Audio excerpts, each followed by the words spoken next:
اعوذ باللہ من الشیطان الرجیم بسم اللہ الرحمن الرحیم الحمد للہ رب العالمین الرحمن الرحیم والصلاة والسلام علی سید الانبیاء والمرسلین امام المتقین خاتم النبیین سیدنا و مولانا محمد وعلی آلہ و اصحابہ اجمعین۔ ہمارا دین ہمیں یہ تعلیم دیتا ہے کہ ہر گناہ سے توبہ کرنا فرض ہے۔ اب یہ جو گناہ ہیں یہ دو طرح کے ہوتے ہیں، ایک وہ ہیں جس کا تعلق اللہ کی ذات کے ساتھ ہے، اور ایک وہ ہے جس کا تعلق بندے کے حق کے ساتھ ہے۔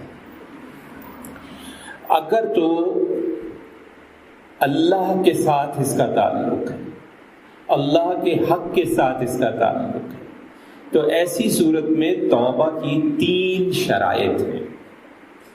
جب تک یہ تینوں شرائط پوری نہ ہو توبہ کامل نہیں ہوتی، توبہ جو ہے وہ توبۃ النصوح نہیں ہوتی۔ سب سے پہلے اس گناہ کو چھوڑنا، پھر اس گناہ پر شرمساری، اور پھر آئندہ گناہ نہ کرنے کا پختہ عزم۔ ان 3 چیزوں کا ہونا ضروری ہے۔ ہاں یہ ممکن ہے کہ کسی وقت یہ تینوں شرائط پوری کر کے ہم توبہ کر لیں، اور پھر کسی وقت کسی کمزور لمحے میں ہم سے دوبارہ کوتاہی ہو جائے۔ لیکن کسی کمزور لمحے میں کوتاہی ہو جانے میں اور اس لیے گناہ کرنے میں کہ اللہ تو غفور الرحیم ہے، وہ معاف کر دے گا، دونوں باتوں میں زمین آسمان کا فرق ہے۔ اگر کسی کمزور لمحے میں ہم سے پھر کوتاہی ہو گئی تو ہم دوبارہ توبہ کر سکتے ہیں انہی 3 شرائط کے ساتھ۔ لیکن اگر ہم نے جان بوجھ کر یہ سوچ کے کہ اللہ جو ہے وہ تو غفور الرحیم ہے، ابھی ہم یہ کام کر لیتے ہیں بعد میں توبہ کر لیں گے، تو یہ زیادہ بڑی گمراہی ہے۔ ظاہر توبہ اس سے بھی ہو جاتی ہے الحمدللہ۔ اس دنیا میں کوئی ایسی بات، کوئی ایسا معاملہ نہیں ہے جس سے توبہ کا حق اللہ نے ہمیں نہ دیا ہو۔ بڑے سے بڑا گناہ، بڑی سے بڑی کوتاہی جو ہے اس سے ہم توبہ کر سکتے ہیں۔ ہاں یہ ہے کہ اللہ تبارک و تعالی نے ایسے لمحات مقرر کر دی ہیں کہ ان سے پہلے توبہ اگر کر لیتا ہے تو توبہ مانی جائے گی، ورنہ توبہ نہیں مانی جائے گی۔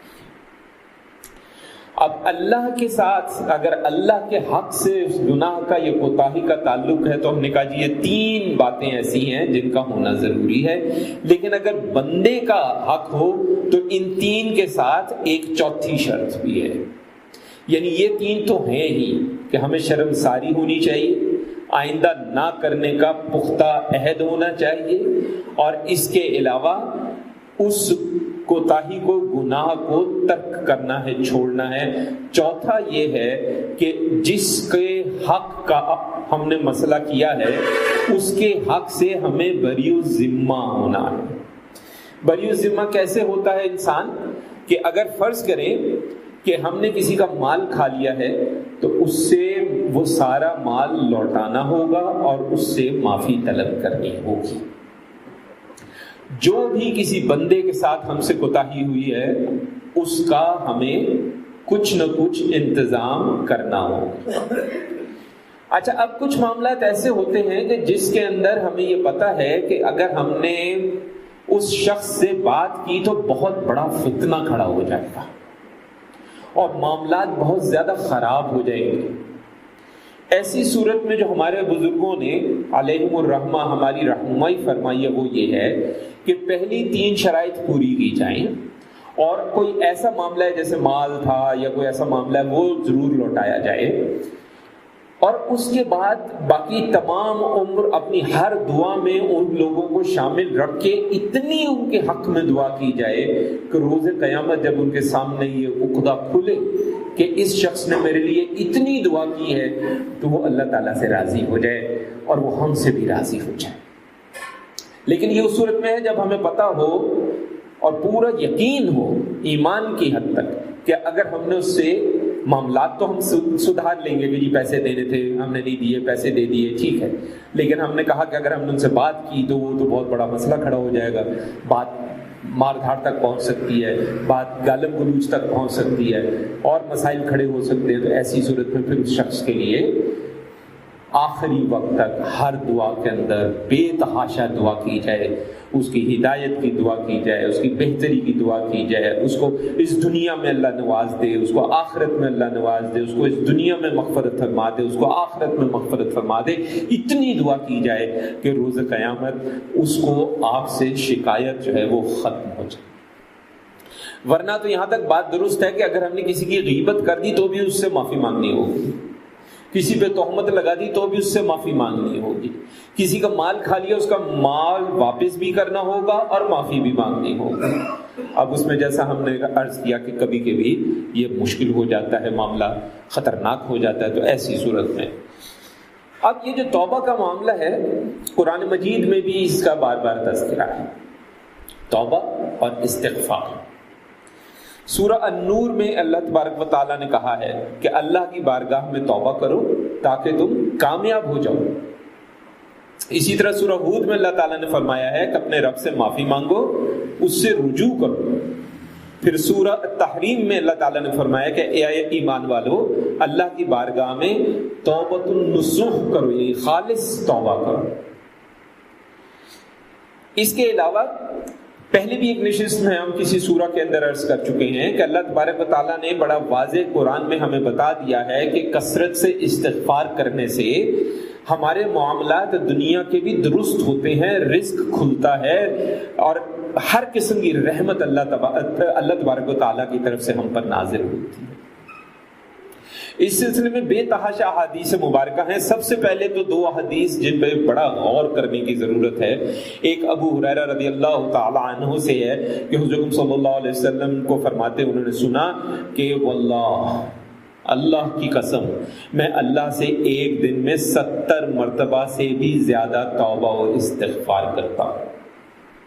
سوال، اللہ کا نبی، اللہ کا حبیب، امام الانبیاء صلی اللہ علیہ وآلہ واصحابہ وسلم، اس کی زندگی تو ہمارے لیے نمونہ ہے، مشعل راہ ہے، اس کو استغفار کرنے کی کیا ضرورت ہے؟ اس میں بھی آتے ہیں. پھر دوسری روایت کہ حضور صلی اللہ علیہ وسلم نے فرمایا کہ اے لوگو اللہ کی بارگاہ میں توبہ و استغفار کیا کرو، میں دن میں 100 مرتبہ توبہ و استغفار کرتا ہوں. پہلی جو ہے وہ بخاری شریف کی ہے، دوسری جو ہے وہ مسلم شریف کی ہے. اب یہاں بھی وہی سوال پیدا ہوتا ہے، کبھی اللہ کے نبی، اللہ کے حبیب کو کیا ضرورت ہے توبہ و استغفار کرنے کی؟ تو اب یہاں پہ 2-3 نکتے سمجھ لیں آپ، پھر ہم آگے بات کرتے ہیں. پہلا نکتہ تو یہ سمجھ لیں کہ نبی جو کچھ کرتا ہے چونکہ اس کی امت کو اس کی اطاعت اور اتباع کرنا ہوتی ہے، اس لیے وہ بہت سے کام ایسے کرتا ہے جس کی شاید اس کو تو حاجت نہ ہو لیکن امت کی تربیت کے لیے اس کی ضرورت ہوتی ہے. تو اب ایک تو نکتہ یہ ہے کہ نبی کریم صلی اللہ علیہ وسلم کو کثرت سے توبہ ان کا کرنا، استغفار کرنا، امت کے لیے بھی آپ کیا کرتے تھے دعا، اور یہ ہمارے لیے چونکہ ان کی زندگی ہمارے لیے نمونہ ہے، مشعل راہ ہے، ہمیں ان کی اطاعت کرنی ہے، ہمیں ان کی اتباع کرنی ہے، اس لیے یہ ہمارے لیے تربیت ہے. دوسرا نقطہ یہ ہے کہ انسان کی روح جتنی مرضی پاک، صاف، شفاف ہو جائے، انسان کا جو جسم ہے اس کے ساتھ کچھ کثافت ہوتی ہے. ظاہر نبی کریم صلی اللہ علیہ وسلم کا جسم مبارک بھی اتنا لطیف ہوتا ہے، اتنا لطیف ہوتا ہے، اس لیے تو وہ معصوم کہلاتا ہے. لیکن اس کے باوجود توبہ و استغفار کا ایک اور بھی معاملہ ہے کہ توبہ و استغفار خالی گناہوں ہی سے نہیں ہوتی، توبہ و استغفار اپنے موجودہ روحانی مقام سے بھی ہوتی ہے. کہ اس وقت ہم جس روحانی کیفیت میں ہیں، ہم جب توبہ و استغفار کرتے ہیں تو اللہ تبارک و تعالیٰ اس کو قبول فرماتا ہے اور ہمیں اس سے بہتر روحانی مقام جو ہے وہ عطا فرماتا ہے. حضرت انس بن مالک رضی اللہ تعالی عنہ، آپ حضور صلی اللہ علیہ وسلم کے خادم قرار دیے جاتے ہیں. آپ فرماتے ہیں یہ متفق علیہ ہے. متفق علیہ کا مطلب ہے کہ اسی مفہوم میں بخاری میں بھی ہے اور اسی مفہوم میں مسلم میں بھی ہے کہ اللہ تعالیٰ بندے کی توبہ سے اس سے بھی زیادہ خوش ہوتا ہے جتنا انسان وہ خوش ہوتا ہے جس کو بیابان میں اپنا اونٹ گم ہو جائے اور وہ اس کو اچانک مل جائے تو اسے خوشی محسوس ہوتی ہے. ایک اور روایت میں اس کی مزید تفصیل بتائی، وہ یہ کہ آدمی جس نے صحرا میں سواری کو گم کر دیا، سواری اس کے ہاتھ سے چھوٹ گئی، اس کا کھانا پینا بھی اسی سواری پہ تھا، یعنی اس شخص کے پاس کچھ نہیں بچا اور اس نے بہت تلاش کیا، مایوسی کی کیفیت ہوئی، ایک درخت نظر آیا، اس کے سائے کے نیچے لیٹ گیا.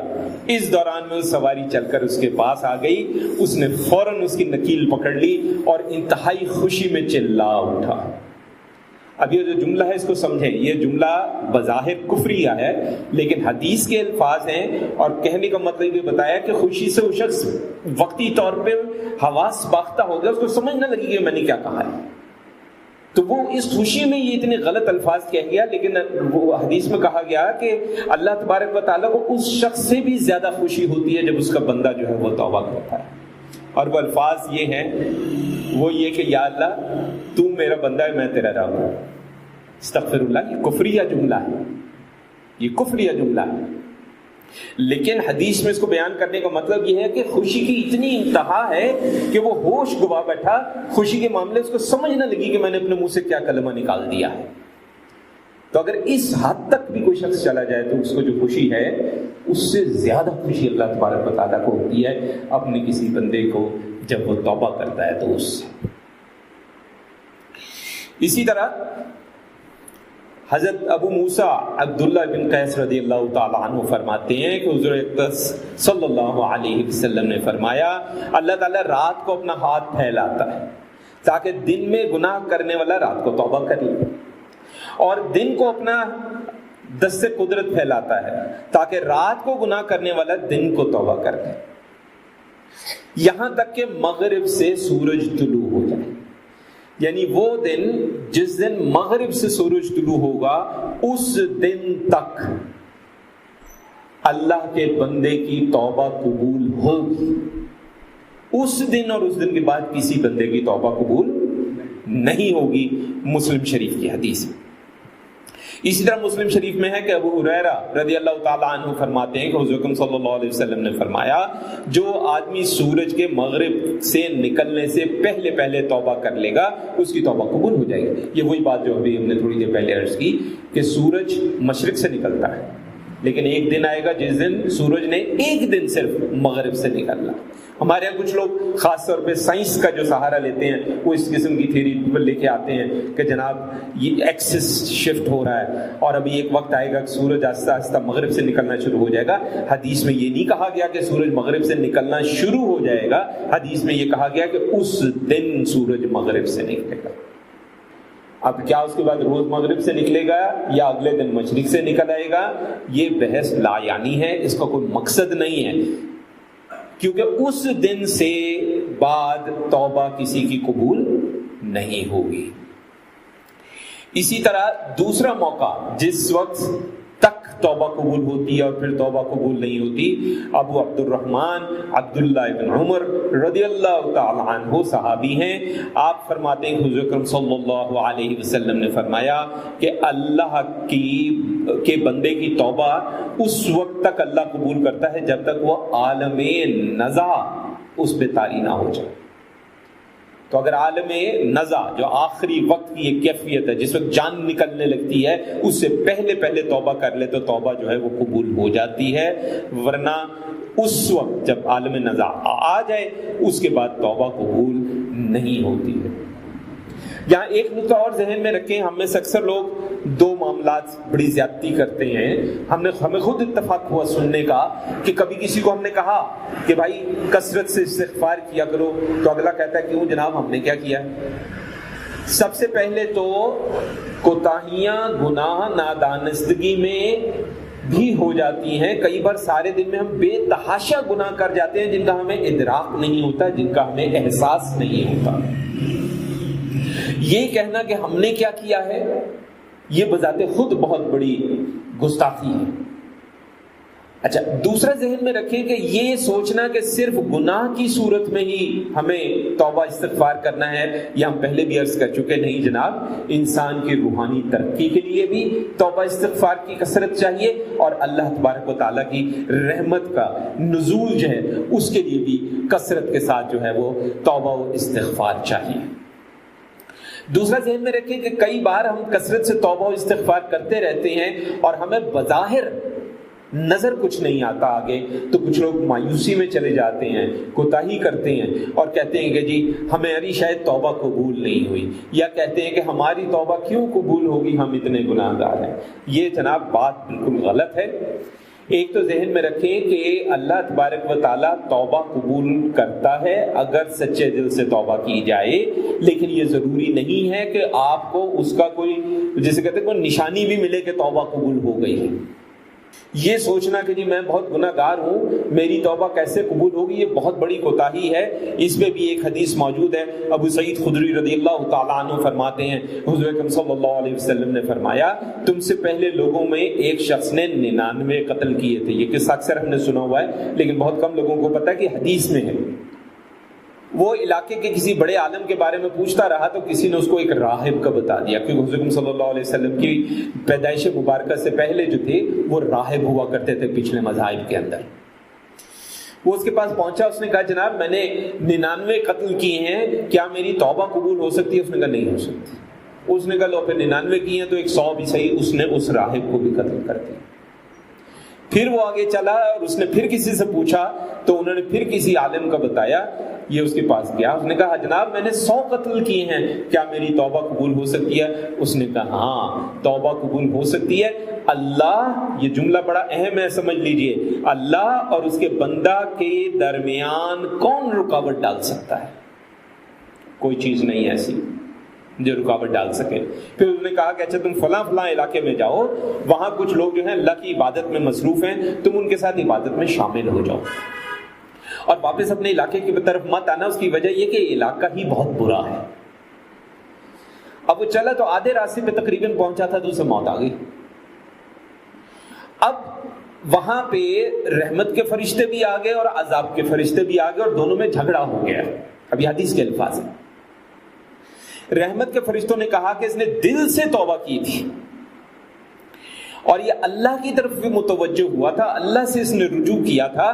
عذاب کے فرشتوں نے کہا جناب اس نے ساری عمر بھلائی کا ایک بھی کام نہیں کیا۔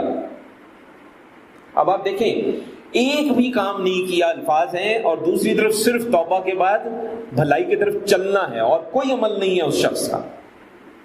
تو حدیث کہتی ہے کہ تب ایک فرشتہ جو ہے وہ انسانی صورت میں ان کے پاس آ گیا اور انہوں نے اس کو اپنا منصف بنا لیا، فیصلہ کرنے والا بنا لیا۔ اس نے کہا جی دونوں طرف زمین کی پیمائش کر لو، جس میں قریب ہوگا اس کے مطابق فیصلہ ہو جائے۔ مطلب اگر تو وہ جس طرف جا رہا تھا وہاں فاصلہ کم ہوا تو اس کو نیکی کے فرشتے لے جائیں، اور اگر وہاں فاصلہ زیادہ ہوا تو اس کو برائی کے فرشتے لے جائیں۔ تو جب دیکھا گیا تو فرشتوں نے یہ دیکھا کہ جو نیکی کی طرف والا فاصلہ تھا وہ فاصلہ کم تھا، تو ایسے میں پھر فرشتوں نے کیا کیا کہ فرشتوں نے نیکی کے فرشتوں نے اس کی روح قبض کر لی۔ ایک اور روایت میں اس کو ایک اور انداز میں آیا ہے، وہ یہ آیا ہے، اچھا پہلے تو نیکی کی بستی کی طرف کہتے ہیں صرف ایک بالشت کا فرق تھا، ایک بالشت یہ جس کو پنجابی میں گٹ کہتے ہیں، صرف اتنا فرق تھا جس فرق پر اس کو نیکی کے فرشتے لے کے گئے۔ ایک اور روایت جو ہے اس کے الفاظ میں ایک تھوڑا سا اضافہ بھی ہے، وہ اضافہ یہ ہے کہ اللہ تبارک و تعالیٰ نے اس کی سچی توبہ کو قبول کرتے ہوئے زمین کو حکم دیا تھا کہ اس طرف سے تھوڑا سا سکڑ جاؤ اور اس طرف سے تھوڑا سا پھیل جاؤ۔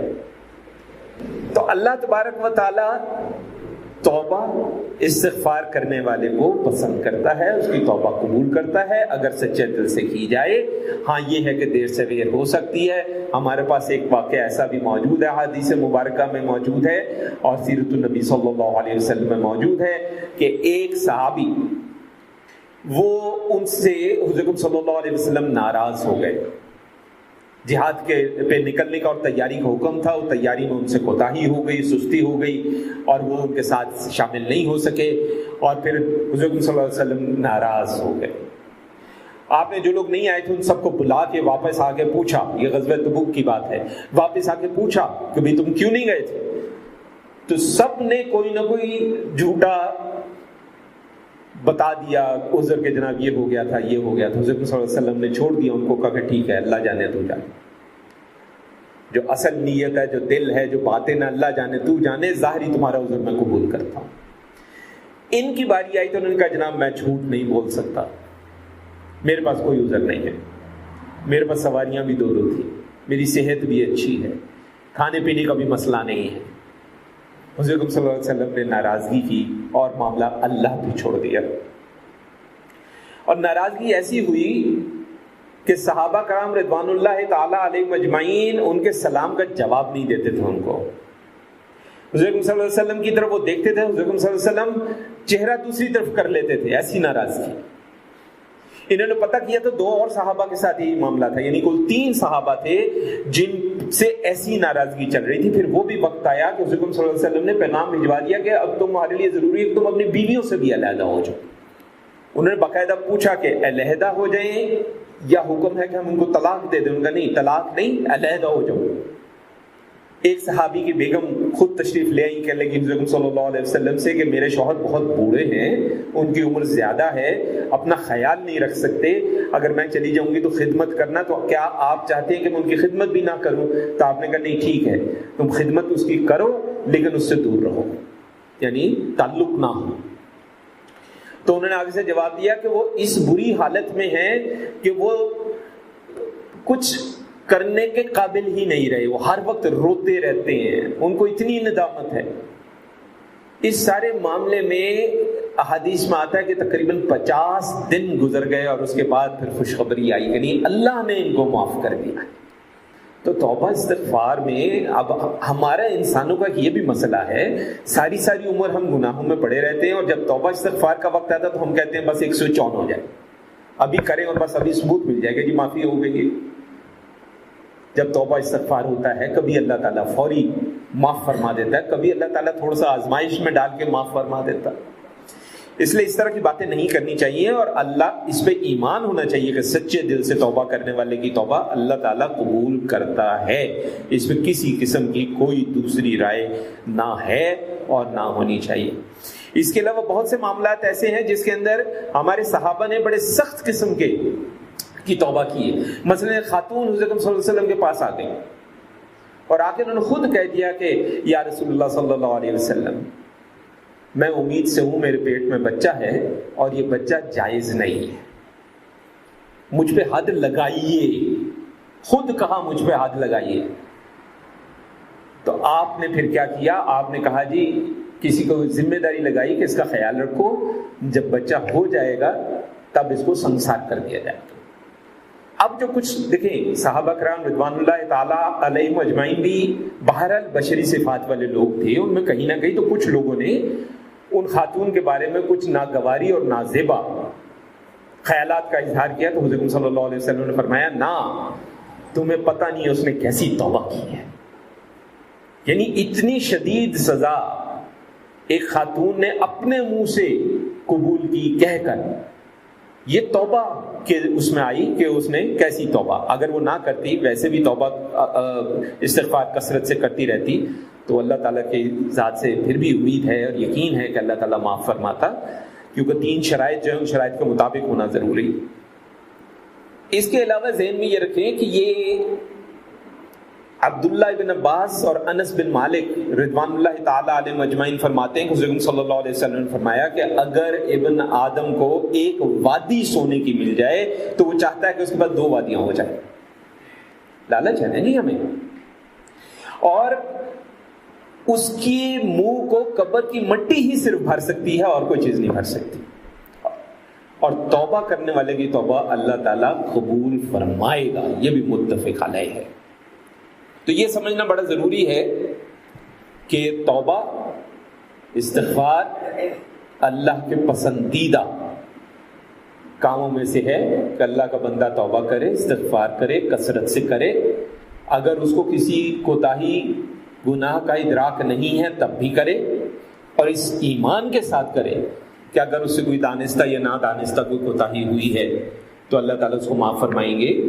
اور وہ جو کسی مخلوق کے حق کی بات ہوئی ہے، کئی بار اس میں بھی ہمیں یاد نہیں ہوتا کہ ہم سے کوتاہی ہوئی ہے، ایسی صورت میں بھی ہر دعا کے اندر ہم اپنے شاگردوں کو ہمیشہ یہ تعلیم دیتے ہیں کہ جب بھی دعا کریں تو اس دعا میں یہ الفاظ شامل کریں کہ اگر کسی کو مجھ سے کوئی تکلیف پہنچی ہے، جس کی مجھے خبر نہیں، جو مجھے یاد نہیں، جس کا مجھے احساس نہیں، جس کا مجھے ادراک نہیں، یا اللہ اس کو اتنا نواز دے کہ وہ مجھ کو بھول جائے، میری کوتاہی کو بھول جائے اور وہ مجھے معاف کر دے.